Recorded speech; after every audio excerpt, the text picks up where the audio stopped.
탁구는 뭐 아주 뭐 북한 잘하잖아요. 네, 여기에서는 이제 영양식단 같은 거 이런 거를 건강하게. 이제 짜서 주는데 더 이제 먼저 잘하는 종목이 이제 력도나 레슬링이나 이제 이런 종목들에 대해서는 식단도 이제 빵에 막 바다 버터 막 이렇게 이런 거 들어간 고기 많이 들어간 그런 식사를 준다고 하면은 이제 저희 탁구도 좋을 때도 있고 이제 안 좋을 때도 있잖아요. 예, 이제 좀 좋을 때는 그래도 조금 뭐 개고기 이렇게 나오다가 이제 좀 안 좋다 메달이 안 나오고 뭐 이런다 하면은 이제 저희는 두부랑 닭강만 엄청 먹는 것 같아요. 단백질의 종류가 바뀌네요. 네네. 그러니까 선수단 내에서 식단이 다 다르단 말이에요? 네네 달라져요. 그 선수촌 식당에 네. 들어가면 1급, 2급, 3급이 써 있어요. 국가대표 선수촌 안에 선수 맞아요. 식당. 제가 3년 동안 거기 살았잖아요. 그래서 딱 가면 저희는 2급으로 들어가요.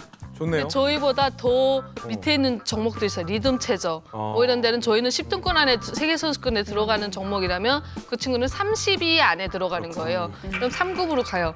근데 이렇게 1급, 욕도, 탁구 이런 데는 1급 식당으로 들어가요. 그러면 저희는 아침 샌드위치 한 개 준다면 이 선수들이 이렇게 쌓여 있어요, 빵이. 몇 단으로? 몇 단으로. 거기가 우리는 얇은 거 한 단인데 그분들은 몇 단 이렇게 쌓여 있고 야, 자, 올림픽 특집 주간을 맞이해서 우리 이만갑이 준비했습니다. 북한 대표 선수들을. 대표 선수들. 오셨어요? 예, 저희가 직접 초대했습니다. 자, 북한 대표팀 나와주세요. 와. 오, 단장이 하나 단장이. 오, 단장이 하나 단장이. 와. 오, 단장이 하나 단장이. 와.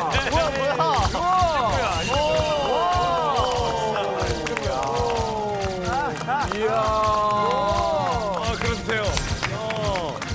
대단합니다. 이정은 씨가. 직접 왔어. 본인이 직접 왔어. 야, 이거 진짜네. 진짜 왔습니다. 진짜 왔어. 소개를 좀 하시죠. 우리 북조선에서 최고의 실력을 자랑하는 우리 선수단을 지금부터 소개하겠습니다. 악착 같은 투지와 집념으로 대회만 나가면 공화국 1등 여자 축구 국가대표 김명주 동무.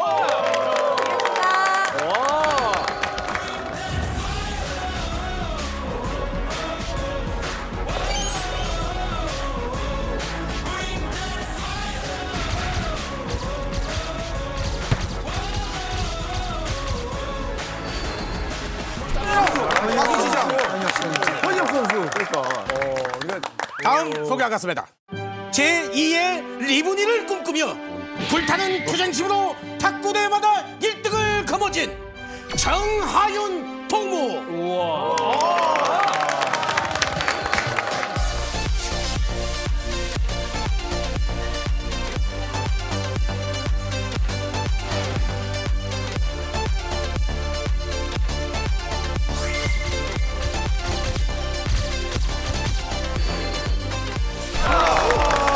불꽃 쳐넣기.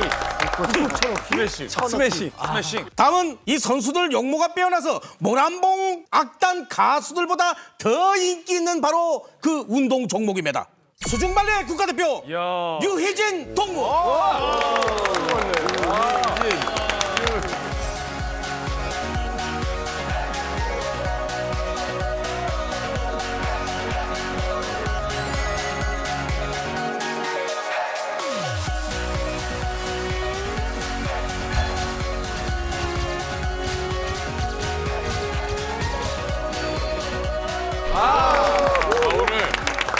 오늘 진짜 뭐 거의 갈치급. 네, 바다에서 빛나네, 금방 빛나. 나왔습니다. 아, 눈부시고만 그래. 마지막으로 우리 공화국 선수단의 완성은 바로 응원단 아니겠습니까? 민영원다. 공화국의 얼굴, 공화국의 미모, 국가대표 응원단 함서희 동무.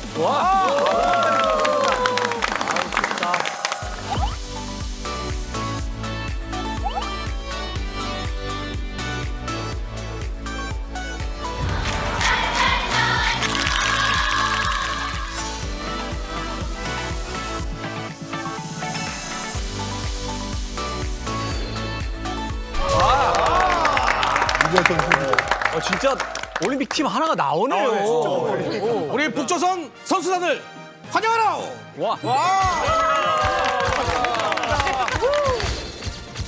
다들 이렇게 기합도 딱 들어가 있고.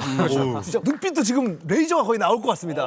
질 수 없죠? 그럼요. 우리가 어떻게 질 수 있겠습니까? 우리는 진짜 대표 선수. 진짜 대표 선수. 태극 마크를 달고 정말 전 세계를 누빈 그런 선수를 모셨습니다. 태어났을 때 키가 170이었다는 이야기도 있어요. 170을. 최고의 선수. 네, 우리 김요한님을 모셨습니다.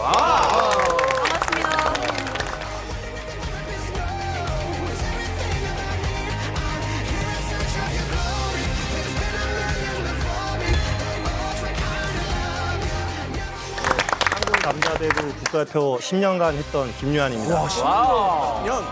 금메달 따시잖아요. 금메달리스트. 아, 금메달 땄죠. 우리 기자님 거기 앉아 계시지 마요. 내가 오늘 성킴 형 옆에 앉혀달라고 했어. 아니 가기 싫어. 지금까지 김진 기자는 옆에 있는 일 몰랐네. 김재 기자. 예. 일어나서 정식으로 서로 인사하세요. 그럴까요? 일어나. 괜찮으세요? 괜찮으세요?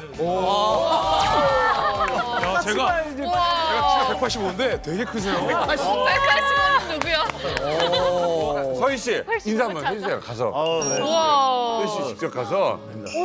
이렇게 오빠 봐야 되네요. 오빠 봐야 되네요. 어머 진짜 이렇게 봐야 돼요. 처음 봤어요. 너무 잘생기셨습니다. 앉아 있는데 김진 기자님이 더 커 보여요. 안 듣긴. 김진 기자님이 더 커 보여요. 안 듣긴. 무슨 말이야? 이거 욕인데. 김진 안 진다. 뭐라도 커야지. 아니 김유한 선수는 어떻게 보면 국가대표를 오래 하셨잖아요. 아, 예. 어떻게 보면 이제 국제대회를 많이 좀 가시다 보면 네. 북한 선수들도 만날 기회가 있나요? 아무래도 제가 또 북한 선수들하고 인연이 좀 있습니다. 저는 이제 성인 대표팀도 했지만 그 전에 저희가 또 유소년 대표팀을 하잖아요. 그렇죠. 그때 또 북한 선수들과 또 경기도 했었고 또 우리가 숙소를 또 같이 쓰면서 또 방으로 또 놀러 가고 했던 경험도 진짜요? 같이 놀러 가요? 오늘 어디서도 하지 못했던 이야기를 여기서 다 풀고 가도록 하겠습니다. 기대되네요 오늘. 이건 쉽다. 왜냐면 신기하다. 북한 선수들하고 우리 선수 안 만나게 하려고 굉장히 애를 쓰는데 네. 새로운 종목들이 스포츠에서는 계속 등장하고 뭐 없어지기도 하고 그럽니다. 그러니까 뭐 바둑이 나온 적도 있죠? 스포츠 경기에. 그 아시안 게임에 등장을 했었죠. 했었어요. 바둑을 예전에는 기사라고 불렀잖아요. 근데 바둑이 이제 스포츠로 인정이 되면서 선수라고 불러요. 네, 그래서 이제 국가대항별 경기도 하고 했었어요. 네, 개인전 경기도 있었고. 실제로 북한에서는 바둑을 두뇌 격술이라고 그러죠. 그래가지고 한다 뭐 이런 거. 바둑협회가 조선 태권도 연맹 산하에 있어요. 어머, 네. 태권도랑 같이. 지난 항저우 아시안 게임에는 그 e스포츠가 정식. 아 맞다. 난리 났잖아요. 야, 진짜 촌스럽다. 왜? 이거 옛날에 조이스틱 아니에요? 이거는 오락실에서 하는 거잖아요. 요즘 다 이거 합니다. 이렇게 해서. 누가 이렇게 해요? 미안합니다. 오른쪽 마우스 쓰고 이거 뭐야 이거 뭐야? 갤럭은 약간 요즘 어떻게 해거든요? 이거 마우스하고 이제 컴퓨터로 하죠. 약간 너무 나쁜. 그런데 이번에는요, 이 브레이크 댄스 맞아요. 생긴다고 그래요. 그러니까 저도 사실 왕년에 좀 춤을 췄었거든요. 그렇죠. 네. 그걸 알았으면 저도 나가지 않았을까. 이걸 왜 이제 얘기했습니까?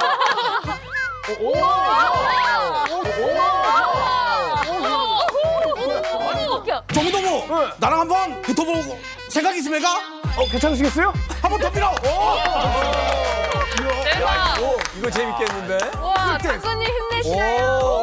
와, 작가님 힘내시나요?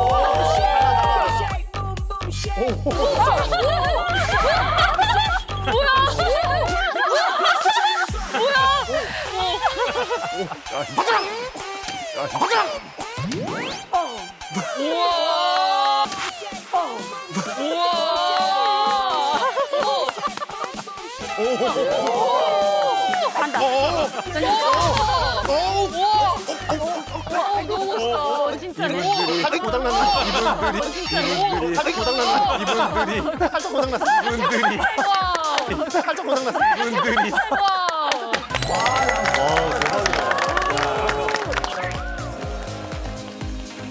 네, 오늘 남북의 우리 국가대표 출신들이 모였기 때문에 저희가 오늘 국가대표 선발 뭐 방법 또 과정 또 어떻게 해서 또 이 선수들을 유지하는가 이런 이야기들 한번 낱낱이 파헤쳐보겠습니다. 네. 자, 그 출발로요. 북한하면 일단 여자 축구가 가장 유명하잖아요. 네. 국제대회에서 아마 가장 좋은 성적을 얻었던 것이 이제 북한 축구가 여자 축구가 아닌가 하는 생각이 드는데 기록을 찾아보니까 올해 북한 여자 축구가요. 벌써 상반기에만 2번이나 주요 대회에서 우승을 했습니다. 20세 미만 아시안컵에서 3월에 우승했고요. 17세 미만 아시안컵에서 역시 5월에 우승을 했습니다. 그러니까 국제적으로 인정을 받고 있는 뭐 북한의 스포츠다 그러면 역시 이제 여자 축구를 그럼요. 얘기하는데 자 북한 축구 국가대표 출신인 김명주 씨에게 좀 어떻게 축구를 시작하게 됐는지 일단 그거부터 좀 여쭤봤으면 좋겠습니다. 제가 축구를 시작하게 된 계기는 제가 원래 8살부터 탁구를 했어요. 네, 탁구를 4년 동안 했거든요. 아, 탁구하다가 보통 공 발로 차다가 시작하는 거예요? 예. 손으로 안 되니까. 네. 근데 제가 원래 우리 부모님들이 공무원 돼가지고 원래 저 인수 사업을 어머니가 했는데 어떤 인수 사업인가 하면 거기로는 군부대하고 체육단에 네. 공급해주는 인수 사업을 어머니가 맡아 했어요. 네, 야, 이거 좋다. 네, 그러니까 그게 계기로 돼가지고 체육단 단장들하고 군부대 후방 공급을 맡은 분들이 저희 집에 많이 왔거든요. 예. 저희 집에 사실 나를 뽑으러 온 게 아니고 어머니한테 고기를 인수받기 싶어서 저희 집에 찾아왔다가 저를 본 거예요. 그러면서 우리 어머니 보고 아들 지금 뭘 하는가고 아 우리 딸은 저기 여자가 아니라고. 우리 어머니가 왜냐면 저희 집에서 저희가 딸 5명 중에 제가 넷째인데 체격이 좀 유별나게 제가 우람종이 됐어요. 제가 학교 졸업한 체격이 지금 체격이 똑같아요. 네. 약간 좀 기질이 있었구나. 예. 그러니까 어머니가 저를 좀 데리고 가라고. 그러니까 어머니 마음은 제가 지금도 탁구 치면서 저렇게 남자처럼 노는데 감히 축구를 하면 자기가 포기하겠지. 축구를 하면 포기하겠지. 좀 데리고 가세요. 거기다 대고 감독 입장에서는 음식 공급하는 집 딸을 데려가는 건 땡 잡았죠. 땡 잡았고 탁구를 했으니까 좌우 이동하고 눈치가 빠르다. 기본 체력이 되니까. 그렇지. 네, 밥 먹고 알 먹기로 나를 제보 데리고 간 거예요. 이건 좀 당황스러운 게 최고다.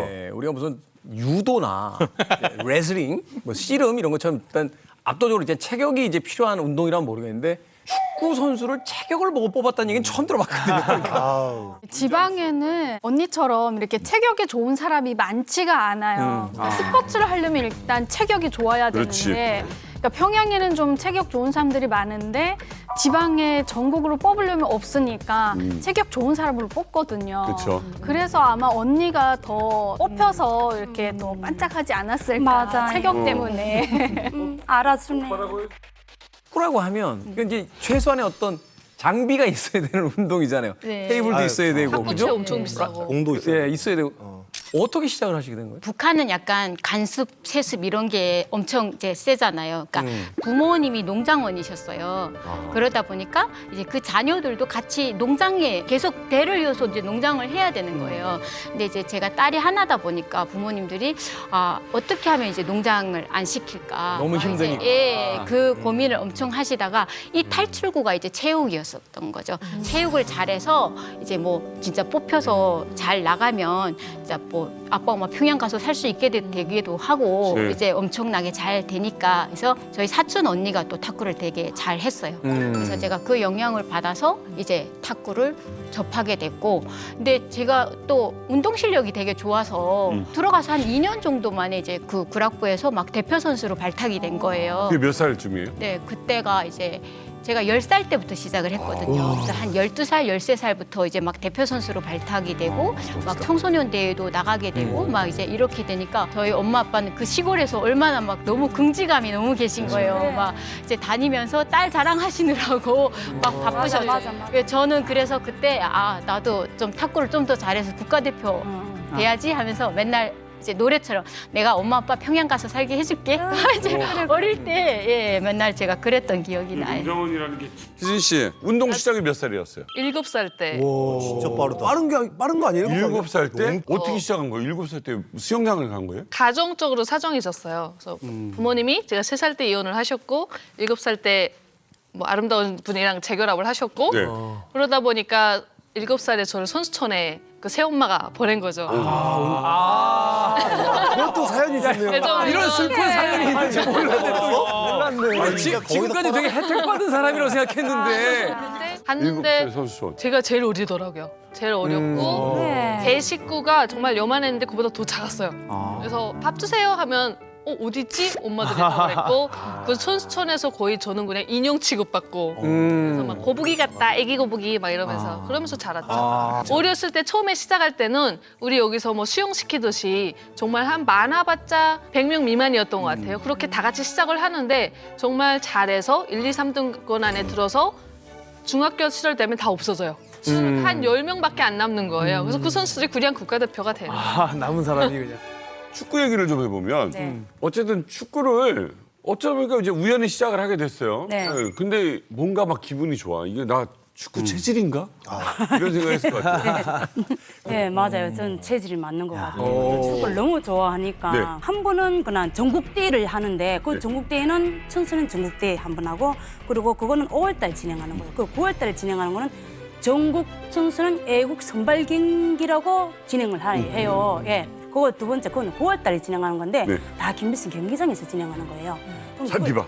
그거는 인공잔디. 인공잔디. 예, 김일성 경기장도 인공잔디거든요. 경기 하기 전에는 6개월 전에 지방에서 경기를 시작해요. 예. 예선 경기를 매 도에서 군마다 예선 경기를 진행해서 군에서 1등한 단체가 도를 대표해서 한경남도, 북청군 하고 남도별로. 김일성 경기장에 올라가서 경기를 진행을 하는 거예요. 그 김일성 운동장에서 한 대회에서 네. 성적은 어떠셨어요?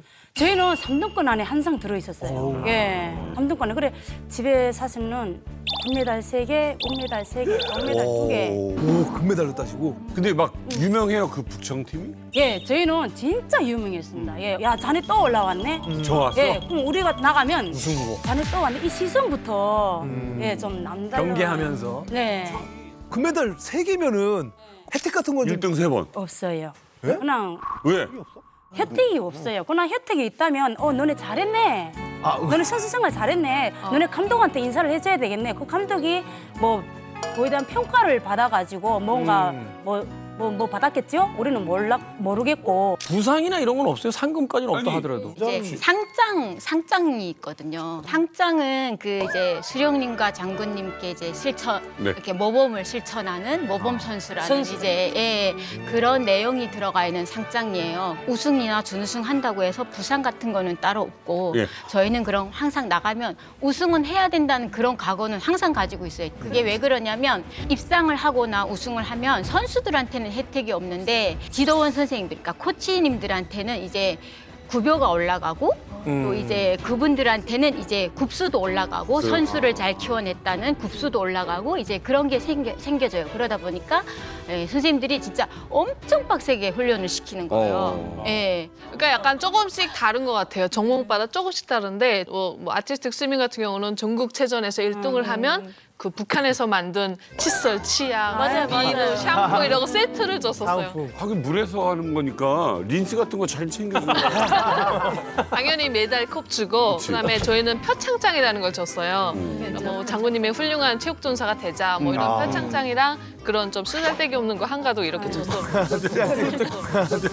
아니 그러면 쓸데없는 거라고 하지만 그때 당시엔 그게 굉장히 엄청 큰 의미 부여가 좀 되지 않아요? 근데 저희는 종목 자체가 좀 중상류층의 친구들이 많이 했기 때문에 이거보다 더 좋은 퀄리티를 쓰는데 굳이 운하수 화장품을 받고 싶지는 않았거든요. 그래서 받으면 그냥 거기 일하시는 분들 주거나 뭐 코치님이 알아서 가져가시던가 했던 것 같아요. 잘 살았다.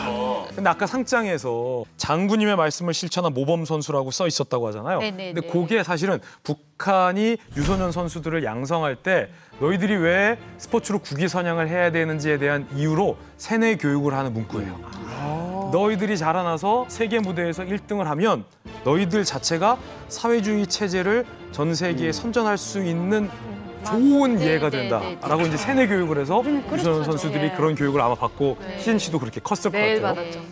올해 2월에 세계 역도 선수권 대회에서 북한의 원현심 선수가 금메달을 3개나 땄어요. 굉장히 잘 딴 거죠. 근데 그때 노동신문 보도를 제가 스크랩을 했던 게 기억나는데 노동신문에서 뭐라고 보도했냐면 원현심 선수의 금메달 딴 이유는 사회주의 체제 덕분이다.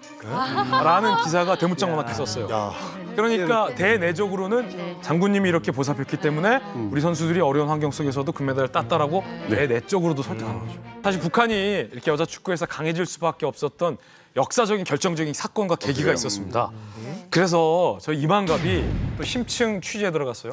북한 여자 축구가 강팀으로 변모할 수 있었던 결정적인 계기를 제공한 그분을 저희가 찾아내서 만났습니다. 놀랍게도 그분은 북한에 없고 지금 우리나라에 있습니다. 우리나라에 있습니다. 누굴까요? 탈북하신 분이? 만나보시죠. 어디 있어?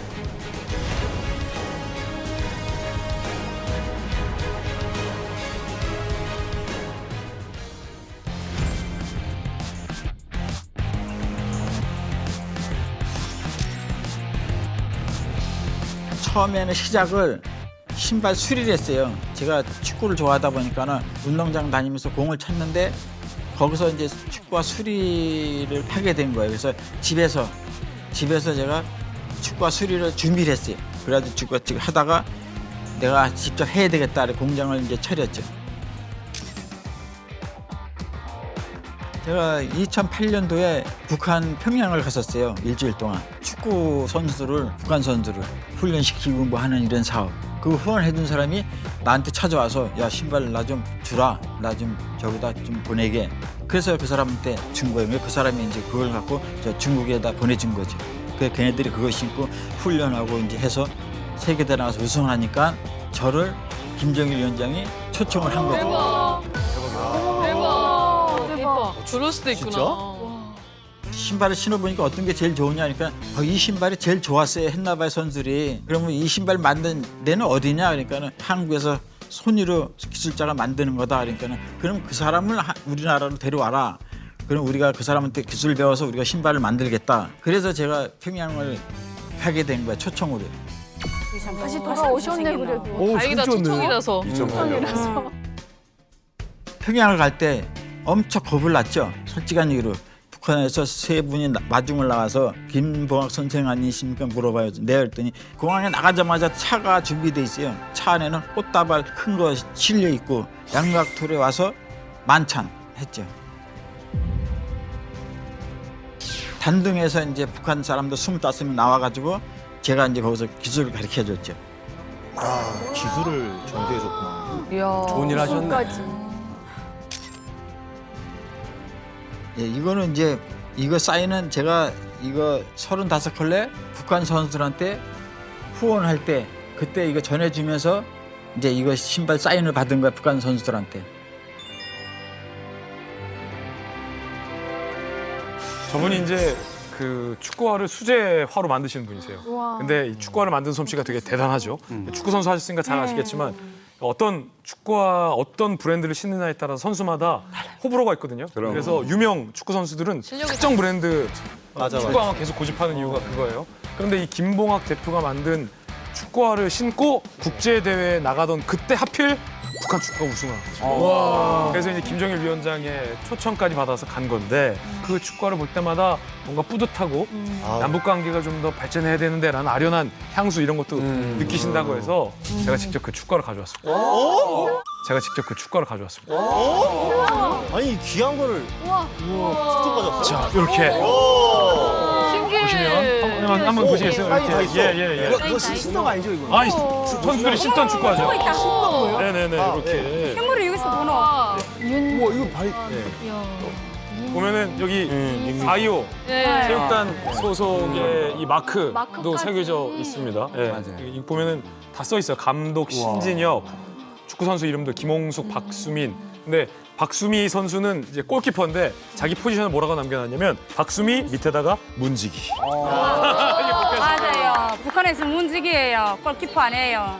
그래 문지기 맞아요. 이 축구화가 되게 핫했거든요. 그 당시에. 그래서 운동 선수들이 축구 선수가 아님에도 불구하고 저희는 심지어 아티스틱 스위밍인데도 불구하고 이 축구 한번 신어보고 싶어서 정말 비싼 돈을 주고 구매를 했어요. 근데 처음엔 너무 신기했던 게 바닥이 뽀득뽀득하잖아요. 스파이크라고 그냥 운동 신인데 그래서 그게 약간 패션처럼 멋있었어요. 이게요.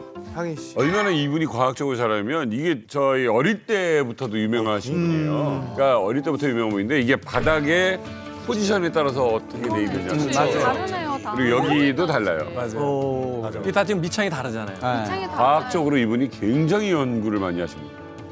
자, 그런데 김명주 씨 지금 뭐 보니까 국내 대회에서 너무너무 잘했어요.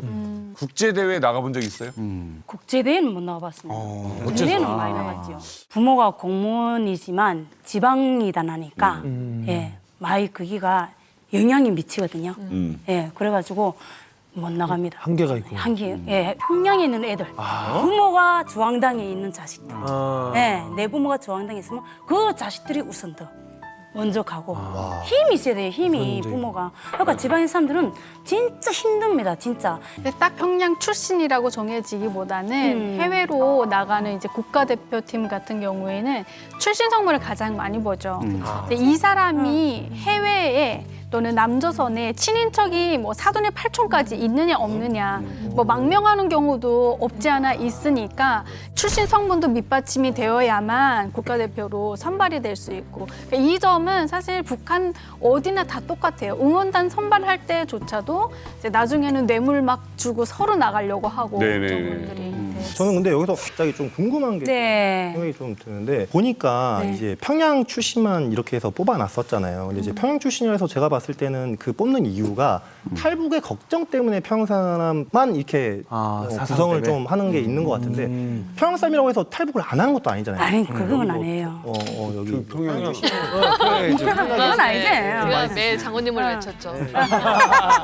제가 운동선수로서 너무 이게 화가 날 것 같아요. 아 나는 내가 분명히 저 친구보다 실력이 뛰어난데 그럼. 그래 하고 막 하는데 내가 이제 평양 출신이 아니기 때문에 국가대표가 못 됐어. 이런 너무 화가 나고 하는데 이게 축구뿐만 아니라 다른 종목도 다 똑같아요. 그런지 어떻게 되는지 좀 궁금하거든요. 그러니까 이제 김명주 선수 같은 경우에도 그 시골 북청에서 해가지고 올라갔는데 야, 돌아가 이러니까 야, 지방 차별한다 이럴 수는 있는데 그나마 북한에서 그러면 노동당 핵심 부서라든가 아니면 뭐 보위를 담당하는 데라든가 이런 요직에서 지방이라든가 비평양인 사람들이 배제되는 거에 비하면 스포츠 분야는 그래도 상대적으로 좀 문이 열려 있지 않는가 이런 생각이 들어요. 그리고 뭐 축구 선수라는 게 한 명 뽑는 건 아니니까 여러 명 뽑는데 뭐 좀 실력이 좀 덜한 고위층 자재를 끼워 넣을 수는 있겠지만 그래도 죄송하지만 아주 정말 시골에서 올라와가지고 누가 뭐래도 이거는 뽑아야 된다.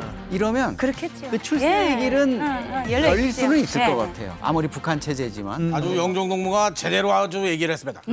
저 칭찬받은 겁니까? 그렇지. 잘했습니다. 최고. 아니 그 옛날 우리 아버지 세대 때만 뭐 이렇게 뭐 그런 일들이 있었던 거고 네. 이제 제가 이제 이 짭정언니가 이제 함께 할 때는 무조건 실력을 우선 무조건 실력.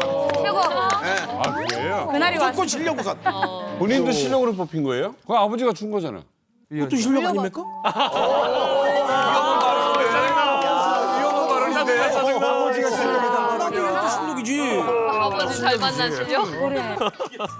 저도 선생활할 때 지방 출신들을 많이 보고 저희 종목에서는 거의 없었고 네네. 이렇게 약간 깡우라는 종목들 있잖아요. 축구나 배구, 농구 이런 선수들이 지방 선수들이 눈빛이 달랐어요. 언니를 보면서 딱 그때 기여를 느꼈는데 그 선수들은 운동을 잘하면 평양 사람이 될 수 있잖아요. 출신을 아예 바꿀 수 있잖아요. 맞아요. 우리는 이미 평양에서 특혜를 받고 있어서 뭔가 약간 거기에 대한 갈망이 없는데 이분들은 그런 갈망이 엄청나더라고요. 근데 저희 같은 종목은 좀 비인기 종목이었잖아요. 그래서 돈이 많이 들어요. 그래서 그거 왜 돈이 든다는 거야? 물값을 자기가 내요? 왜 돈이 든다는 거야? 뭐 축구 같은 거 뭐 국가에서 뭐 운동화도 해줬죠. 뭐 다 해줬잖아요. 근데 저희는 정말 컴하게 하나 가져도 다 제 돈으로 사야 됐기 때문에 그냥 잠만 잘 수 있는 그 숙소만 해주고 하나도 해주는 게 없었어요. 다 부모님들이. 그래서 저희 아빠는 맨날 아휴 내 딸은 그냥 밑빠진 덕에 물붓기다 이런 얘기를 매일 하셨어요. 자 여기서 급하게 질문. 나 스스로에게 양심적으로 생각했을 때 오로지 나의 실력만으로 국가대표가 될 것이다. 아니면 부모님과 평양 출신이라는 후광이 굉장히 중요한 역할을 하나 했다. 저는 실력으로. 저는 실력으로 됐고요. 근데 좀 아쉬운 기억들이 있죠. 제가 15살 때 자카르타에서 그 아티스틱 스위밍 청년 선수권 대회가 있었어요. 근데 그때 저는 당연히 전국대회 나서 1등을 한 상황이었고 부모님도 뭐 나쁘지 않은 집안이었고 그래서 제가 나간다고 생각을 했고 근데 북한에 돈이 없다 보니까 단체는 못 나가고 솔로 듀엣만 나갈 수 있었어요. 그래서 그 부모님한테 약간 기뜸을 해준 거죠. 여기로 말하면 대한수영협회 회장님, 거기로 말하면 소기장님한테 뇌물을 줘라. 그럼 100% 희진이가 나간다. 그래서 저희 아빠가 지금도 기억이 영영한 게 콩기름을 뇌물을 주라니까 콩기름을 왜냐면 저희는 여자 종목이다 보니까 다 여자분들이었어요. 근데 가정주부잖아요. 그러니까 북한에선 기름이랑 설탕 이런 게 귀하다 보니까 콩기름을 여자분한테 주고 남자인 경우는 담배나 뭐 이런 거를 좀 뇌물을 줬었어요. 약간 약하다. 해외 나가는 건. 그러게. 야, 이게 어려서 얘기를 안 한 거야. 야. 어느 부모가 나 콩기름 줬어까지 얘기하지. 아니, 그러니까 콩기름 콩기름- 밑에 뭐 깔아서 준다. 그건 돈 같은 거는 콩기름 박스 안에 금이다. 박스 같은 그러니까 거구나. 콩기름만 있었던 게 아니고 콩기름, 그다음에 대한민국 신라면 뭐 이렇게 해가지고 두루두루 있었는데 콩기름이 그때는 제일 귀했어서 예. 당연히 제가 나간다고 생각을 했는데 그렇죠. 나중에 보니까 저희 부모님이 좀 밀리셨더라고요. 그래서 다른 친구들이 나갔고 더 부유한. 제가 3년 동안 국가대표 생활을 했는데 네. 기회가 잘 안 차려졌어요. 근데 물론 계속했다면 저는 인천 아시안 게임 무조건 오는 거였고 저희 때는 저는 이제 고춧가루였거든요. 고춧가루요? 왜냐면 고춧가루가 김장철이면 금값이 돼요. 그래서 딱 김장철이면 저를 휴가 보내는 거예요. 그럼 처음엔 휴가- 몰랐죠. 처음엔 몰라서 아빠 후방부 쪽이니까 게를 삶아 갖고 갔더니 막 다 변해가지고 못 먹는 거예요. 그렇지. 막 표정이 안 좋으시더라고요. 네. 그래서 아 고춧가루구나 해서 고춧가루를 갖고 왔는데 나중에는 돈주들이 등장하면서 돈주의 자식들이 지방에서 평양에 올라오기 시작하면서 고춧가루가 아니라 달러가 올라가는 거예요. 그치. 그러니까 막 다 1,000달러, 몇천 달러 이러니까 그 이름을 사모님까지 다 기억을 하고 있어요. 그래서 저한테 실수했죠. 저랑 이름이 비슷한 친구가 있었는데 저한테 걔냐고 어머 돈 그때 잘 받았어 했는데 저 아니었어요. 어머. 달러가 계속 그때 이제 했던 알았구나. 거죠. 저 달러가 들어가는 건 진짜 굉장히 높은 사람들. 그래요? 예, 저희 때는 있잖아요. 제가 운동 같이 하는 선수 아버지가 비누 공장 예, 사장이 됐는데 우리 여기는 사장이지만 거긴 지배인이라고 하거든요. 지배인 됐는데 자기 자식을 야구 선발 경기 내보낸다고 비누를 박스로 뇌물 보냈어요. 근데 갔어요, 그 애가. 가는 거 봤어요. 아, 뇌물이 이렇게 중요하구나. 네, 그 생각도 했어요. 아무튼 뇌물이 좀 거기도 필요하다는 거죠. 그러니까 국가대표 되는 거는 뇌물이 필요한 게 아니고 어차피 실력이 있는 선수들이 오니까 그 안에서 국제대회를 나가기 위해선 뇌물전이 펼쳐지는 거죠. 해 나가겠지. 예를 들어서 국가대표가 10명 뽑아놨어요. 그래서 선수촌에 10명이 살고 있는데 대회는 1명 아니면 2명만 나가야 돼요. 그렇죠. 그럼 기술들이 다 비등비등한데 거기서 뇌물전이 펼쳐지는 거예요. 저 같은 경우는 뇌물을 그냥 대놓고 달라고 한 케이스거든요. 그러니까 저희 아빠가 농장에 일을 하시는데 이제 양봉을 하셨어요. 근데 북한은 이제 꿀이면 거의 만병통치약으로 통해요. 예, 약이 귀한 나라다 보니까 꿀이면 진짜 모든 병을 다 치료할 수 있다고 생각을 해요. 그래서 이제 지도원 선생님이 이제 아내분이 많이 아프시다고 꿀을 좀 달라라고 말씀을 하시는 거예요. 그래서 이제 처음에는 드렸죠. 근데 이제 나중에 보니까 너무 자주 아프신 거예요. 계속 아프다 그래요? 계속 아파요. 계속 아파요. 예. 그게 이제 그걸 팔아서 다르게 쓰시려고 일부러 아프셨나? 그걸 줬는데 만약에 안 뽑혔어. 그럼 어떻게 다시 달라고 그래? 뭐 달라져? 그러면 꿀먹은 벙어리가. 그러면 꿀먹은 벙어리가 되는 거죠. 그래요. 여기서 그 얘기가 나오는 그러면 거죠. 이러시 생각해요. 아, 나보다 더 높은 놈이 나타났구나. 그렇게 얘기해. 그냥 그러고 말아요. 나의 능력은 여기까지구나. 그래. 그리고 저희는 거기서 끝나지도 않았어요. 코치님들이 거의 쇼핑몰을 운영하시는 거예요. 그래서 수영복, 수경, 코막에 다 코치님들이 팔아요. 그러면 백화점에 가면 이 수경이 얼마인지 저희도 알아요. 하지만 잘 보이기 위해서 코치님한테 배로 붙인 가격에 사는 거예요. 배로. 코치가 샵에서 사다가 선수들한테 항상 이윤을 남겨 판다고. 통업까지 했네. 아, 이게 뇌물이 점점 커지게 되겠네요. 점점 시대별로 커지죠. 아까 비누박스였다가 지금은 더 크겠지. 참기름하고 고춧가루였다가 그렇지. 그다음에는 달러 이제 지금은 거의 가벼운 뭐 거. 달라져. 아니 그러면 이 주력 종목 선수들은 식단도 차별이 좀 있는 건가요? 혹시? 탁구는 뭐 아주 뭐 북한 잘하잖아요. 네, 여기에서는 이제 영양식단 같은 거 이런 거를 이제 건강하게. 짜서 주는데 더 이제 먼저 잘하는 종목이 이제 력도나 레슬링이나 이제 이런 종목들에 대해서는 식단도 이제 빵에 막 바다 버터 막 이렇게 이런 거 들어간 고기도 고기 많이 들어간 이야. 그런 식사를 준다고 하면은 이제 저희 탁구도 좋을 때도 있고 이제 안 좋을 때도 있잖아요. 좀 좋을 때는 그래도 조금 뭐 개고기 이렇게 나오다가 이제 좀 안 좋다 메달이 안 나오고 뭐 이런다 하면은 이제 저희는 두부랑 닭강만 엄청 먹는 것 같아요. 단백질의 종류가 바뀌네요. 네네. 그러니까 선수단 내에서 식단이 다 다르단 말이에요? 네네 달라져요. 그 선수촌 식당에 네. 들어가면 1급, 2급, 3급이 써 있어요. 국가대표 선수촌 안에 선수들 식당. 제가 3년 동안 거기 살았잖아요. 그래서 딱 가면 저희는 2급으로 들어가요. 좋네요. 근데 저희보다 더 밑에 있는 종목도 있어요. 리듬 체조. 뭐 이런 데는 저희는 10등권 안에 세계 선수권에 들어가는 종목이라면 그 친구는 30위 안에 들어가는 거예요. 그럼 3급으로 가요. 근데 이렇게 1급, 욕도, 탁구 이런 데는 1급 식당으로 들어가요. 그러면 저희는 아침 샌드위치 1개 준다면 이 선수들은 이렇게 쌓여 있어요, 빵이. 몇 단으로? 몇 단으로. 거기가 우리는 얇은 거 한 단인데 그분들은 몇 단 이렇게 쌓여 있고. 이야, 아니 짭정훈 씨, 왜 이렇게 차별을 좀 하시는 거예요, 이렇게? 이거 차별이라기보다는 가능성 있는 곳에 더 투자를 한다는 생각. 내가 뿌찐 형님을 만나서 줄 때도 가능성 있는 걸 보고 주는 겁니다. 진짜로. 아니 근데 사람이 살아가면서 가장 더럽고 치사하는 게 차별화 이렇게 맞아. 먹는 거 좋아하고. 아니 북한의 이념이 공산주의 아니겠습니까? 서로가 같이 이제 빈부격차를 없애자는 건데 왜 그러는 거예요 도대체? 아니 우리나라 맞아. 지금은 다 주고 싶지. 없는데 어떡합니까? 없으니까 좀. 아니 근데 전 그 얘기를 들었어요. 그러니까 국가대표로 이제 뛰고 온 북한 선수들이 중간중간 와서 신발 달라고, 장비 달라고, 장비. 네, 그런 얘기를 해가지고 이제 밤에 숙소 앞으로 가서 그 바구니 내려주면 거기다 전달해주고 이랬던 얘기도 많이 들었었어요. 그러니까 북한 선수들도 자존심 센데 탁구는 신고 하다 보니까 저희가 기본적으로 이제 신발 같은 경우는 가장 편안해야 되잖아요. 근데 그러다 보니까 이제 그 신발에 대해서 굉장히 예민하단 말이에요. 네, 그러다 보니까 이제 뭐 아까 얘기했던 것처럼 북한 선수들이 신발도 달라고 하고 이런 경우도 있죠. 근데 저도 근데 이 그 마음을 좀 아는 거는 저도 어릴 때 저는 이제 집안이 조금 좋지는 않아서 좀 힘들게 했기 때문에 제가 이제 기억나는 거는 어릴 때는 이제 그 성장기잖아요. 네, 그러다 보니 발이 계속 크단 말이에요. 근데 이제 발은 자기보다 신발이 큰 거는 신을 수 있는데 작은 건 못 신어. 그럼요. 오랜만이다. 그래서 항상 10mm 큰 거를 맞아. 사가지고 그거를 이제 뭐 신다 보면은 이제 좀 빵꾸도 나고 막 이렇게 하는데 그거를 낚시 바늘이 굉장히 튼튼하거든요. 네 맞아요. 꿰매가지고 맞습니다. 신고 그게 이제 발에 성장기니까 이제 맞아갈 거 아니에요. 네. 그러다 보면 이제 도저히 또 못 신을 때가 와. 그때까지 신발을 신었거든요. 근데 그러다 보니까 아무래도 이제 그런 이 북한 선수들의 이런 장비 또 특히나 신발에 이런 마음을 누구보다 어떻게 제가 더 구하겠어요? 잘 알 것 같아요. 북한 선수들은 어떻게 구하겠어요? 이 선수도 북한 선수입니까?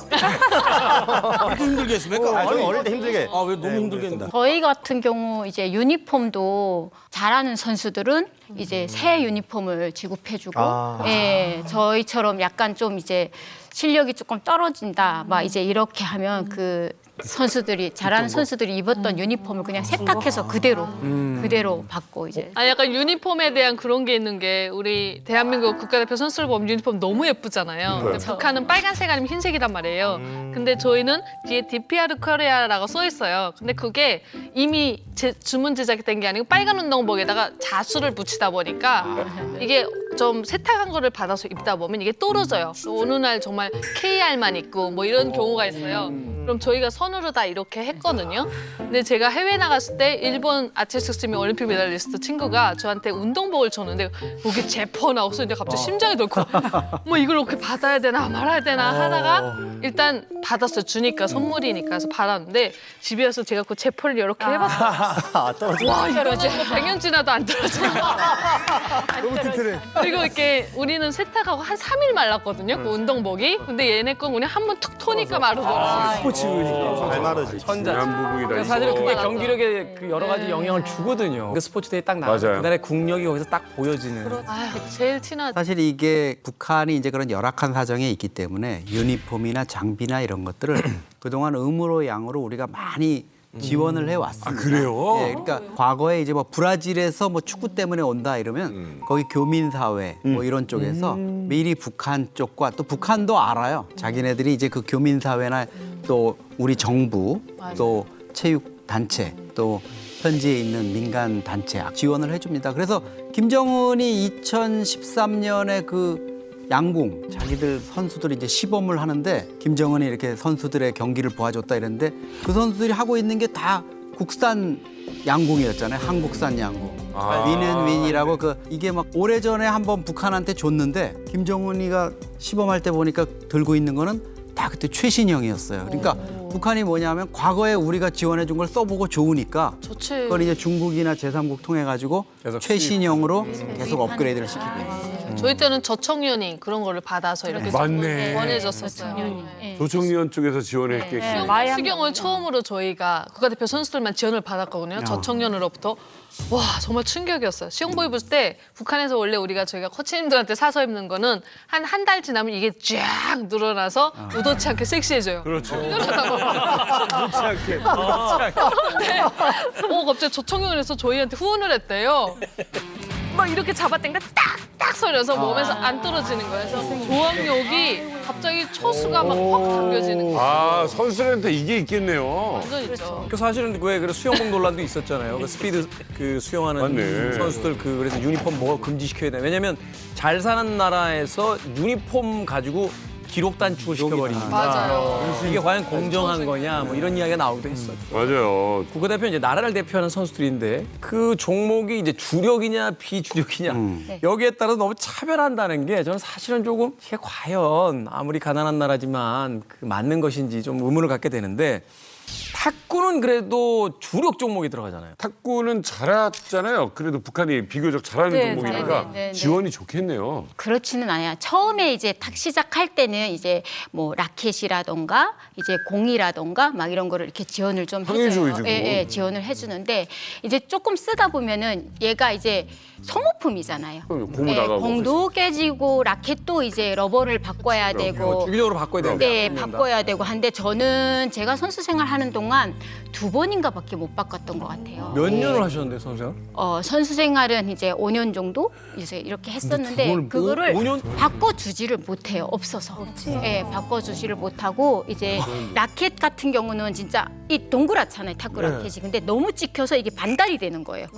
그리고 진짜 절반이 날아가요. 이게 찍히고 하다 보면 떨어져서 절반이 날아가요. 진짜 그런 거를 쓰게 되고 제일 속상했던 건 공 같은 경우는 이제 깨지면 이제 땜빵해서 써야 되고 찌그러지면 공을 땜빵을 한다고? 네, 펴서 써야 되고 막 그걸 이제 어떻게 땜빵을 해요? 안 쳐지는데 이거? 얇잖아요 또. 네. 탄성이 확 떨어지면서 그거 안 나가잖아요. 네, 근데 그 공이 제 땜빵하는 방법이 다 있어요. 그 아실지 뭐 지금은 디지털 카메라지만 옛날에는 그 필름을 넣어서 쓰는 카메라가 있잖아요. 사진 찍고 나서 그 인화한 그 필름 있잖아요. 그 필름을 필름 있죠, 필름. 오려요. 이만큼 조금씩 오려가지고 걔를 그 샤포라고 하죠. 샤포로 막 이렇게 갈아서 최대한 얇게 만드는 네. 거예요. 만들어서 그 공의 깨진 부분에다가 그 고강도 접착제를 딱 붙여요. 붙이고 걔를 이제 또 다시 샤포질해서 최대한 얇게 만드는 거예요. 근데 그게 이제 한 번 뗀 거는 괜찮은 거고 이제 그거를 막 3번, 4번 떼다 보면 공 요거를 예, 공이 앞으로 쳤는데 옆으로 날아가요. 중심도 안 갈지를 모르는 우위가 강할 수밖에 없어 그러니까 네, 네. 계속 불구치기로 들어오니까 공이 어딜 알 수밖에 없다. 근데 진짜 엄청 집중력이 좋아지고 그래도 진짜 엄청 열심히 연습을 하는데 그게 이제 더 체력 좋았던 게 행진이구나. 예, 대회를 나가면 공이 안 좋은 공을 썼다가 대회를 나가면 좋은 공을 쓰니까 갑자기 실력이 확 올라가는 거예요. 네. 불규칙이 없다. 불규칙이 없다. 선수에서 1등도 해봤어요? 네, 제가 청소년 대회 나가서는 평양 갔을 때는 이제 입상하고 막 이제 그렇게 해서 상도 많이 받고 제가 이제 그랬었어요. 왜 그만뒀어요? 한마디로 말해서 훈련을 해야 되는데 용품이 없어서 매일 그냥 이제 체력 훈련만 너무 많이 시키는 거예요. 기술 훈련을 못 하고 그냥 체력 훈련만 계속 하다가 이제 어떤 경우가 있냐면 저희 선수들을 단체로 데리고 이제 산으로 가요. 산으로 가서 이제 그때 당시는 그 송이버섯 할당량이 있었어요. 외화벌이용으로. 선수들을 산에 가서 하루 종일 이제 송이버섯 따라오고 산에 풀어놓는 거예요. 선수를요? 예. 그래서 이거는 도저히 안 되겠다 해서 그때 이제 제가 마라톤으로 전향을 했었어요. 네, 그래서 마라톤 한 2년 정도 하다가 결국에는 집에 사정이 좀 어려워지면서 제가 이제 그만두게 됐었죠. 아니, 마라톤도 마찬가지. 난 지금 이런 식으로 진행이 되면 마라톤 신발 또 빵 끊으면 이거 어떡하냐. 네. 저번에 이제 올림픽 막 할 때 있잖아요. 이제 북한 선수들 라켓 뭐 쓰나, 라바 뭐 쓰나, 유니폼 뭐 입었나 진짜 다 보게 되는 거예요. 라바도 외국 선수들 보면은 금방 막 새거 반짝반짝 붙인 게 티가 나요. 근데 북한 선수는 아니에요. 벌써 다른 게 보여요. 쟤네는 저거를 쓰다가 나온 게 다 보이거든요. 이게 오늘 이 분들 이야기를 들으니까 파리올림픽도 있고 이제 앞으로 우리나라 스포츠 계속해서 이제 북한하고 또 국제 무대에서 경쟁해야 되잖아요.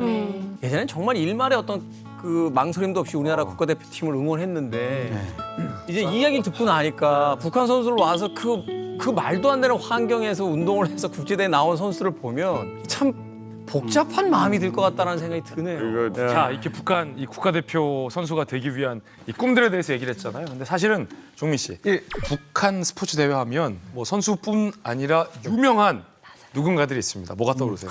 일단 뭐 북한 응원단. 응원단이죠.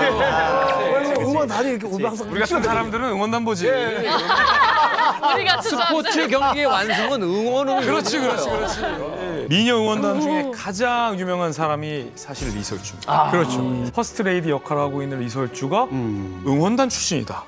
이것은 정상적인 국가대회에서도 굉장히 이례적인 퍼스트 레이디의 출신 배경으로 볼 수 있는데 하물며 북한에서 현 영부인 역할을 하는 사람이 응원단 출신이라는 건 대단한 거거든요. 대단한 거죠. 그만큼 북한 하면 여기 한석희 씨 계시지만 미녀 응원단이 빼놓을 수 없는 응원의 꽃 같은 맞아요. 스포츠 대회 꽃 같은 그런 존재입니다. 한국 사람들도 이 북한 응원단에 관심 많았습니다. 그래서 그때의 그 기억을 떠올리면서 태훈 형의 그 좋았던 그 기억을 자리 또 들러 간다. 그때 이제 많은 친구들이 그런 이야기를 했었죠. 통일해서 북으로 장가가자. 그래서 한국을 찾았던 북한 미녀 응원단의 주요 영상을 제가 모아봤습니다.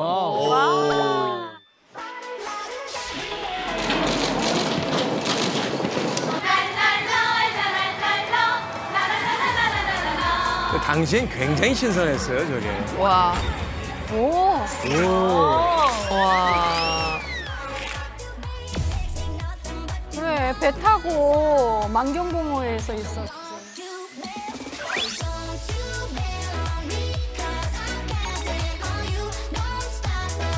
어머 예쁘다.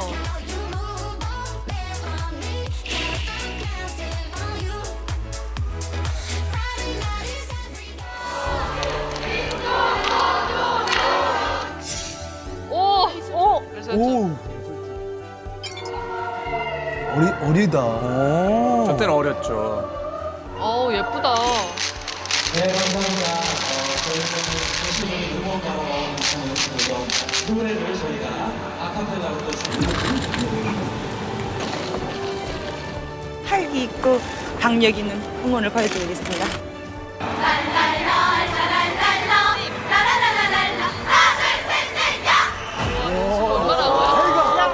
칼각. 똑같아. 약간 70년대 우리 고등학교 그 응원 보는 거 같지 않아요? 근데 확실히 리설주가 다른 분들에 비해 예쁘지? 있었는데 옆에서 작은 소리가 하나 들려와요. 그래서 혼잣말로 야 진짜 이쁘긴 이쁘다. 아직도 봐도. 그랬어요? 아니야. 예뻐. 예쁘잖아. 특히 이쪽에 있는 분은 굉장히 서구적이고 예쁘긴 하네. 또 봐도 이쁜가 봐요. 확실히 이제 그 미인 응원단이 있는데 스포츠에서 이제 응원이 진짜 꽃이라 그러잖아요. 정말 뗄래야 뗄 수가 없습니다. 왜 그러냐면 저희들은 이제 뭐 국제 경기를 가도 예를 들어서 이 응원단 소리가 다 들려요. 그럼요. 결국에는 시합에 뭐 집중한다고 해도 결국에는 응원단 소리가 들리기 때문에 거기서 더 힘을 내고 에너지를 내기 때문에 굉장히 또 중요하게 생각하는데 또 이렇게 또 이쁘신 분들이 칼각을 맞춰가지고 하니까 북한에 대해서 좋은 이미지를 심어주는 용도로 아니 실제로 그 연구 결과에 따르면요 홈그라운드 경기가 경기력에 굉장히 유의미하게 유리하다는 거예요. 왜냐하면 그 함성 소리라든지 응원 소리가 선수의 경기를 끌어올린다. 그렇죠. 응원단 아무나 하는 게 아니죠? 이거 또 뽑는 게 있겠죠. 그렇죠. 기준이 굉장히 엄격하죠. 그래서 응원단은 보통 출신들이 다 평양 출신들이고 대학생 중에서 20대 초반이어야 하고 또 예술인들 중에서 키가 160 이상, 예술인들은 뭐 다 160 이상이니까 일단 예술단에 있어야 되고 그렇죠. 이런 것들이 기본적으로 있는 사람들 중에서 첫 번째 외모인 거죠. 그다음에 두 번째는 기관 단체에서 사상에 검증된 자. 그러니까 대학교 교장이 뭐 추천한다거나 뭐 협주단 단장이 추천한다거나 이런 사람. 세 번째가 이제 마지막 단계인 거예요. 그래서 출신 성분이 좋아야 들어가서 면접을 볼 수 있는 권한이 주어지는 거죠. 그래서 그때 면접 볼 때 난리 났었어요. 그 피바다 가곡단 앞에 막 여성들이 예쁜 여성들이 다 줄 서가지고 보는데 저희는 좀 특권이었던 게 그 당시에 장성택이가 보안성을 관리하고 있으니까 너네가 왜 거길 가? 오라올라 해가지고 중앙당 간부들이 오히려 협조단에 왔어요. 그래서 여기 있는 대부분이 모자 쓰고 춤추는 여성들이 치주학단, 보안성 치주학단 여성들은 150명이 그대로 다 갔어요. 거기서 출신 성분 좀 조금 안 좋은 사람 빼고 그리고 우리 협주단이 이제 참여하게 됐었던 거죠.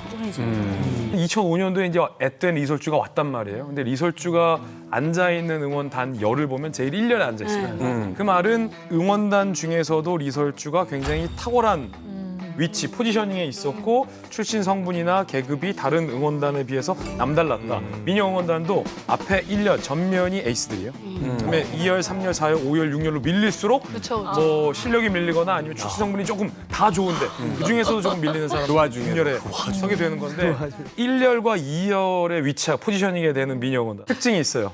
대한민국 기자가 가잖아요. 다른 선수단은 대한민국 기자들이랑 접촉 불가해요. 인터뷰 안 하고. 미녀 응원단은 당당하게 응원해요. 인터뷰를 해요. 준비해온 게 있으니까. 그래. 뭔지 보여드리겠습니다. 라고도 하고 그 인터뷰를 할 수 있는 그래도 이 자유로움이 있는 사람들이 민영원단에 1, 2, 3년에 포진하고 있습니다. 리설주도 그중에 한 명이었어요. 근데 문제는 그거예요. 이설주랑 온 애들은 같이 훈련을 안 받았어요. 그렇지. 왜냐하면 이 친구들은 그 당시에 금성학원에 있었거든요. 왕세산 경음악단에 들어가는 정말 소규모의 학년마다 다 뽑아서 한 10명 이하인 친구들인데 이 친구들은 그때 다른 목적이 사실 있었던 것 같아요. 그래서 그 앞에 딱 세우기 위해서 단체 생활을 안 시켰어요. 그래요. 문득 나타나서 그때 이렇게 앞에 앉았던 거죠. 사실 이제 이설주가 저때 인천 육상 경기대에 왔을 때만 해도 김정은의 부인이 될 거는 사실 몰랐죠. 몰랐지. 이설주가 그냥 금성학원 일원으로 보낸 거고 2007년에 한국의 한 신문사 기자들이 갔을 때도 금성학원에서 있던 이설주하고 같이 뭐 사진도 찍고 또 이것뿐만 아니라 금강산에서 청소년 적십자 연맹 남북 학생들이 같이 나무 심기 할 때도 왔었거든요. 그러니까 이제 저 때만 해도 전혀 관심이 없었는데 나중에 김정은의 부인이 되고 나서 이제 한 가지는 알 수 있었죠. 저 사진을 통해서. 뭐예요? 이설주가 치열 교정을 했구나. 그런 것도 알아요. 네, 지금 이제 사진을 보면은 치열이 상당히 이제 저게 한데 지금은 가지런해졌으니까 그 정도는 이제 알 수 있는 어떤 근거는 되죠. 아니 근데 보면 이게 확실히 그 기억나는 게 이 응원단은 이 사상 교육을 확실히 시키잖아요. 근데 그렇게 하기 때문에 인터뷰도 시키고 그렇죠. 이렇게 하긴 하는데 이 선수들은 잘 못 믿나 봐요. 경기장에 나가서 보면은 이 보이부가 항상 따라다니는 건데 그거는 제가 이 태릉 선수촌에 있었던 이 배구 경기뿐만 아니라 이 선배님들 다른 종목에 선배님들 이야기를 들어도 하면은 보이부가 항상 따라다니거든요. 근데 그때 당시에 이제 보이부가 어떤 옷을 입었는지 정확하게 기억은 안 나는데 딱 가면은 알아요 누군지. 왜냐 그 와중에서 눈에 레이저 쏘는 사람이 있어요. 그러면 이제 인간 CCTV. 밤에 레이저 약간 공연하는 것처럼 맞아. 여기 한 명 여기 한 명 이제 그 레이저를 쏘면서 표정도 웃지도 않아. 그냥 딱 그냥 무표정에 진짜 딱 스포츠 선수 아닌 사람. 아닌데 뭔가 이제 좀 이거 딱 하고 나서 딱 보고 있어요. 그러면은 느낌. 저 사람이 보이부다. 감시하고 있구나. 밥 먹을 때도 운동할 때도. 그러면은 뭐 그냥 타는 것 같아 뭔가 이렇게. 너무 불편해. 너무 불편해. 너무 불편하죠. 북한 선수들은 어떡하겠을까요? 근데 저희가 운이 좋았던 게 그 같은 호텔을 쓰게 됐는데 같은 층에서 복도가 이렇게 쫙 있으면 한쪽 면은 대한민국 선수단, 그다음에 한쪽 면은 여기 북한 선수들이 쓴 거예요. 그러니까 복도 하나밖에 없는 거야.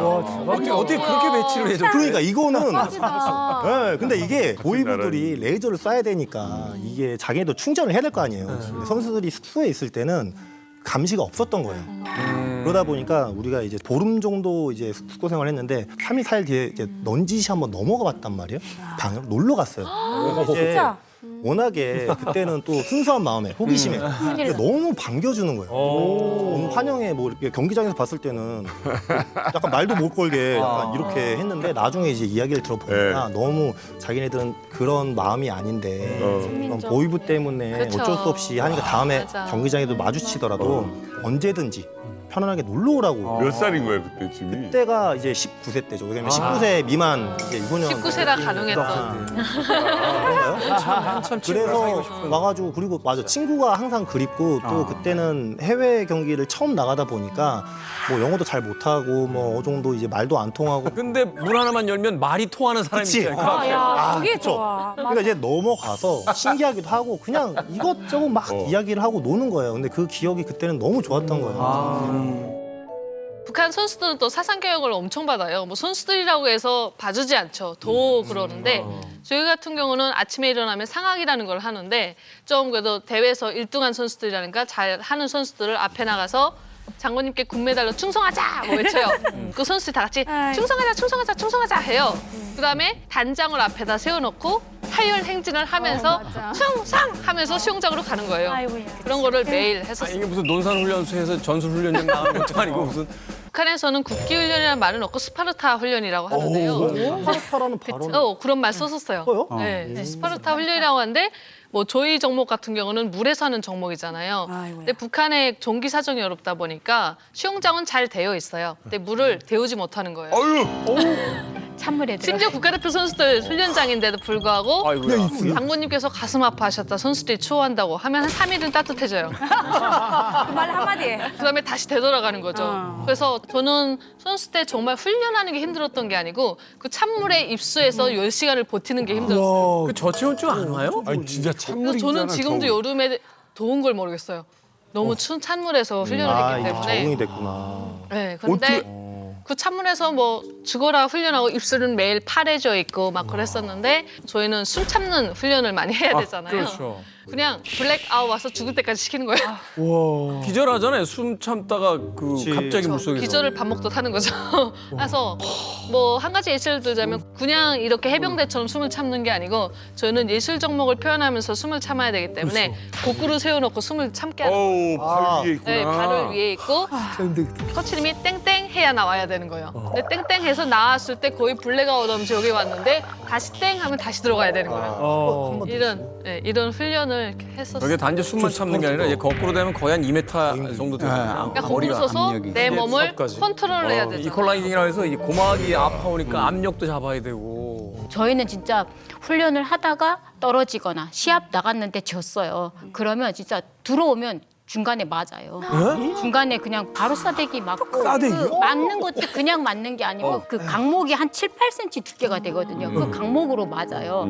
진짜 다리뼈가 막 골절될 정도로 맞아도 그렇게 맞아도 그때는 선생님들은 아예 눈썹 하나 까딱 안 하고 아니 엄마가 그러고 보면은 부모님이 근데 부모님 입장에서도 뭐라고 할 수 없는 게 이게 선수 만약에 뭐라고 하면 뭐 시합이라든가 출전 같은 거를 제대로 할 수가 없으니까 이제 말을 못 하는 거죠. 부모님들은 마음이 아파도 이제 말을 못 마음이 하고. 아프셨겠다. 근데 그거를 안 맞으려고 저희는 진짜 열심히 해요. 무슨 수단과 방법을 써서라도 이겨야 되고 진짜 거기에서 정신력이 그래서 더 강해지는 거예요. 맞아요. 네, 정신력이. 자, 지금까지 이야기만 들어보면 네네. 유소년 시절에는 7, 8세이 되는 강목으로 맞자 간신히 지역에서 이제 꿈나무가 돼서 국가대표가 될 만하면은 식당 들어와서 1급, 2급, 3급으로 나눠서 차별받아 돈 없으면은 국제대회도 못 나가 뭐 여러 가지 어떤 불편한 상황들 힘든 상황이 너무 많은데 더군다나 거기 사상훈련까지 시킨단 말이에요.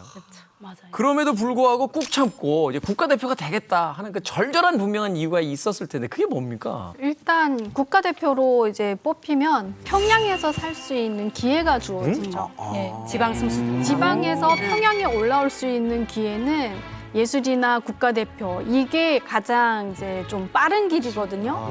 그리고 만약 국가대표 선수로 돼서 지방 출신이 금메달을 땄다.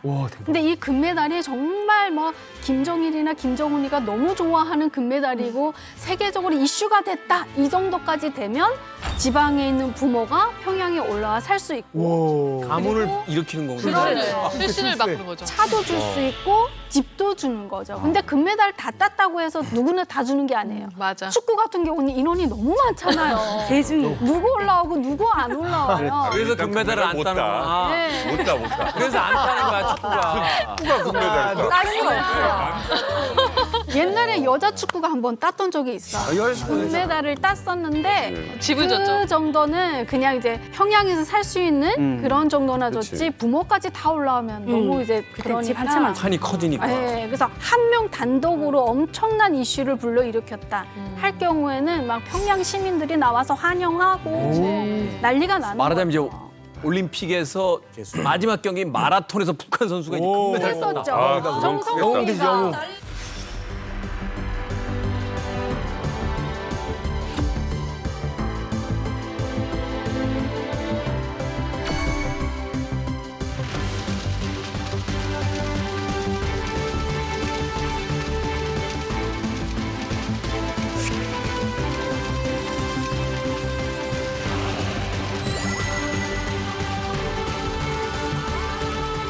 정성호 선수가 맞아, 그렇게 그 마라톤에서 금메달을 따가지고 그래요? 부모님들이 황해도에서 평양으로 다 이사 왔고 그리고 출신이 그렇게 좋지 않았어요. 정성호가 그럼에도 불구하고 올라왔고 김일성 종합대학 입학시켜주고 그리고 지도원이 되고 정성욱 선수 같은 경우는 북한의 국가대표 중에서 가장 높은 등급의 포상을 맞아요. 받았습니다. 네. 일단 말씀하신 것처럼 굉장히 평범한 가정에서 지방 하층 계급이었는데 공화국 영웅 칭호를 받았어요. 그런데 왜 공화국 영웅 칭호와 다양한 이런 스폰서십을 북한 당국으로부터 받았냐?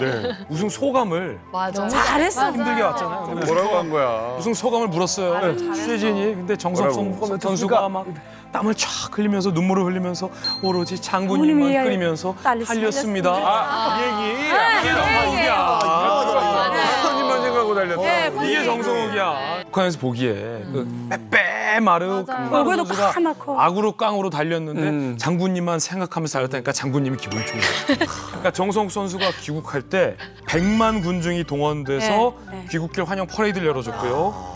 공화국 영웅 금별 메달과 국기 훈장 제1급 영웅 증서가 수여됐고요.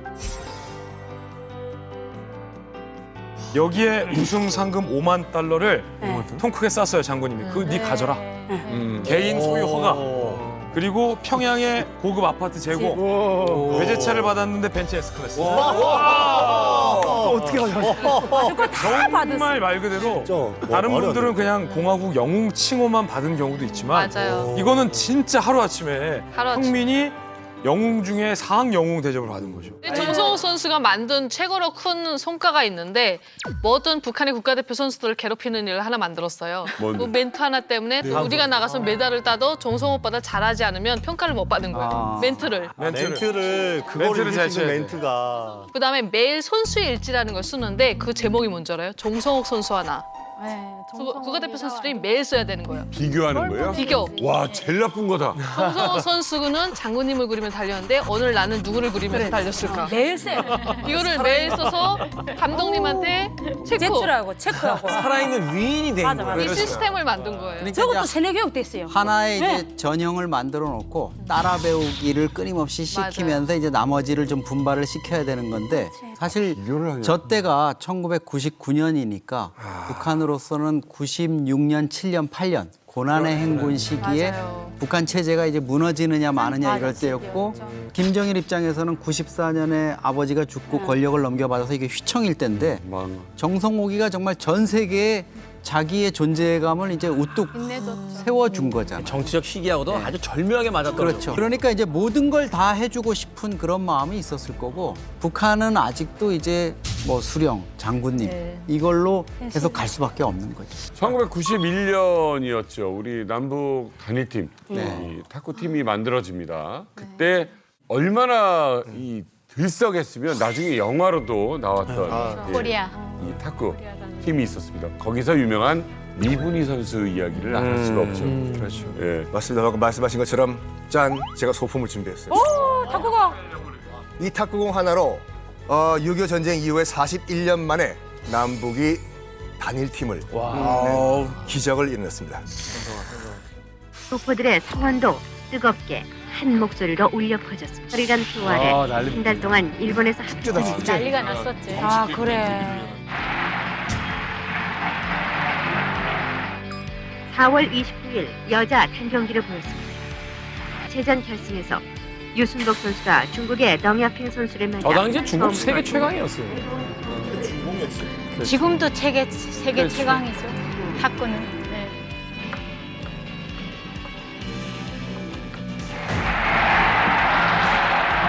첫 번째 단식에서 2대1로 이긴 코리아 팀. 현정화 선수. 현정화 선수.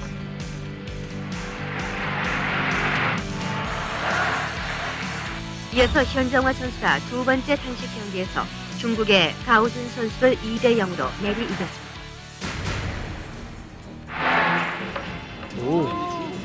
복식 경기에서 멋있어. 상의 콤비로 불리는 현정화 이분희 조는 중국의 덩야핑 가오준조를 맞아 첫 세트에서 21대 16으로 이겼으나 둘째와 셋째 세트를 내주어 지고 말았습니다. 이어서 현정화 선수가 덩야핑 선수와의 단식 경기에서 짐으로써 코리아 팀은 종합 전적 2대2를 기록하게 됐습니다. 대망의 마지막 경기 유순복 선수와 가오준 선수의 대결. 아, 이거 너무 떨려. 지금 봐도 떨려.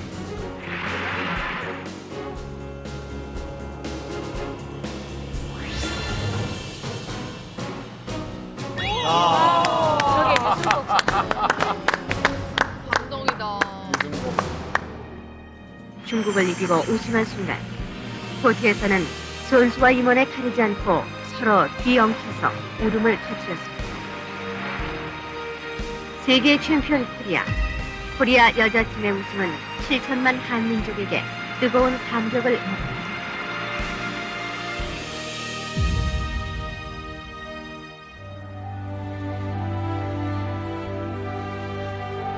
국가 대신에 민요인 아리랑을 연주하고 국기 대신 한반도 지도를 개항할 수밖에 없는 아픔을 느끼면서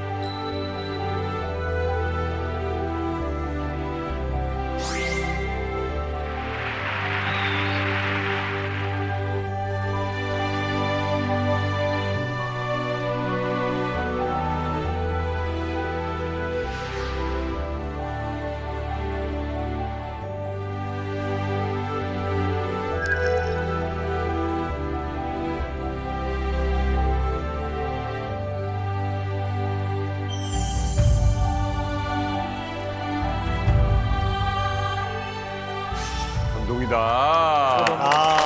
아, 이거 멋있다. 멋있다. 멋있다. 저는 저 코리아 영화를 한 3번 정도 다시 돌려봤던 것 같아요. 너무 감개무량하고 제가 그때 선수 생활을 할 때였는데 아마 이제 12살 때였는데 아 나도 탁구를 잘해서 이제 국가대표가 돼서 남북 단일팀으로 저렇게 국제 무대에 서고 싶다는 생각을 그때 어릴 때 그게 꿈으로 저한테 있었어요. 자, 저 때 감동 지금 봐도 그대로 전해지는데 당시 느낌은 어땠는지 현정화 선수에게 물어봤습니다.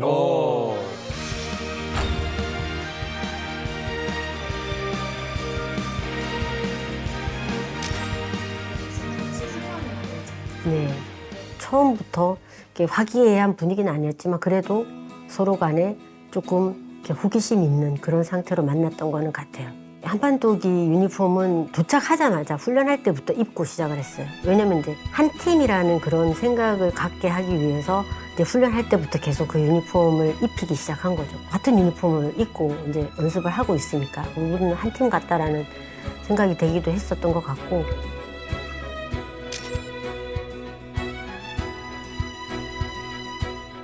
아무리 우리가 남북한이 합쳤어도 중국은 세계를 항상 제패했던 팀이고, 그래서 이분희 선수하고 제가 나간다고 하더라도 그 선수들을 이길 수는 없을 거다라는 막연한 어떤 그런 생각이 있었지만, 근데 막상 이제 결승에 올라가고 우리가 이제 경기를 계속 하다 보니까 잘하고 싶은 거죠.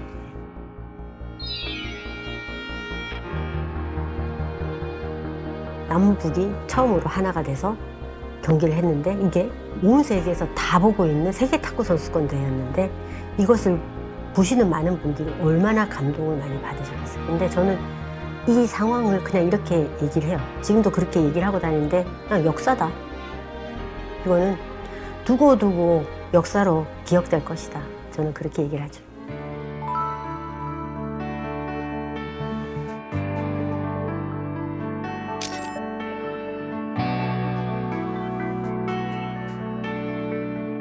엄청 울었어요. 저는 원래 우승을 하면 울지 않거든요. 그때는 이게 뭐지? 이 느낌이 뭐지? 근데 제가 느낄 때에는 진짜 저기 발바닥부터요. 뜨거운 게 이 가슴을 통해서 올라오는데 지금도 이제 목이 약간 메이는데 그렇게 메이는 거예요. 이거는 그냥 우리가 작은 통일을 이룬 것 같아. 딱 그런 느낌이었던 것 같아요.